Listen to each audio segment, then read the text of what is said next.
Hello, Void. Phoebe Rizzo back to talk to you again because no one else is listening. Okay, so here's another Shutter Trek pull. I've actually just kind of stopped on my Shutter Trek currently until I catch up, especially since I am trying to watch through my own collection a little bit more. But I still have a few of them in the queue. Daughters of Darkness. Okay, now, normally, if you say a lesbian vampire film, you have my interest.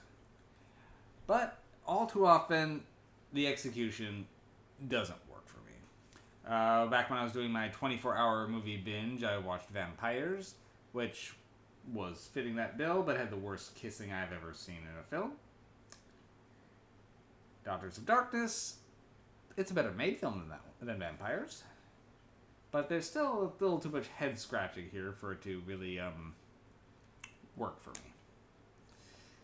Okay, so when we're started off, we're starting with a newlywed couple. Okay, so Stefan is married to Valerie, and they're kind of on their honeymoon and are stopping at this seaside hotel that's pretty much completely empty. So when they get checked in, they get the best room in there. Everything is looking good, but one kind of shadow hanging over their new relationship is they haven't really told Stefan's family that he just eloped with this lady. Well, she would like to, reconcile that, meet his family, and he's really leery about the whole meeting of the family thing because they're very particular. And he keeps doing everything in his power to put off calling them, to put off meeting them. He keeps she says, okay, could you have a call? He asks the concierge to call while giving him a note saying, don't actually call. And he's doing everything to stop this from going through. Now, a countess from nearby, who apparently looks no older than when she last visited a couple, 70 years ago, but she insists it was her relative. The Countess Elizabeth Bathory. Yep, we're going there. And her partner, handmaiden, servant, girlfriend, Ilona. Now, they tried checking into the best room, but, it's already taken because no one was expected to be. But they immediately want to meet the other couple here and start kind of kicking up a conversation as Countess Elizabeth is getting an interest in Valerie. Now bodies start appearing around the area, drained of blood. Well, so far, okay. I'm kind of with it. But this is where it starts losing me. As then Countess Elizabeth starts trying to seduce Valerie, pretty much forcing Ilona to help her, despite Ilona being now almost on the outs. Okay, sure. But then the movie starts dropping some balls.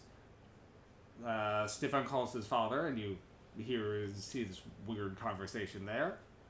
And then that plotline is dropped. Utterly. His family is never mentioned again and doesn't factor into anything that happens. Why have it be such an important thing in the setup?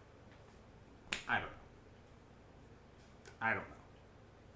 It rarely is brought up again. So, Ilona, despite being completely against this, does what she can to seduce Stefan as a distraction and ends up getting killed, but the way they go about it makes it seem like it was her plan to get killed, but it doesn't make a lot of sense in the running.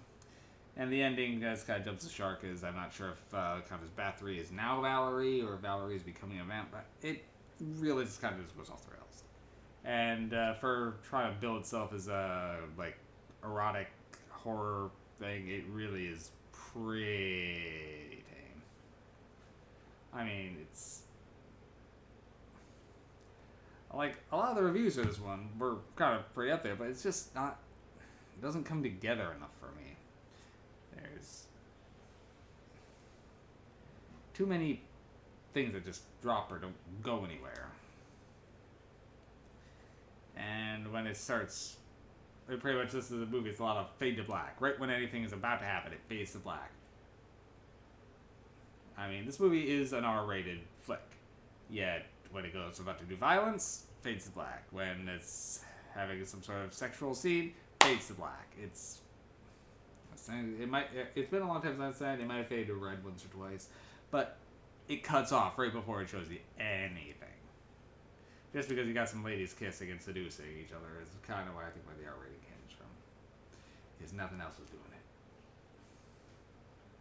it. I wanted to like this one. I came into this excited to see it. I didn't care for it as much.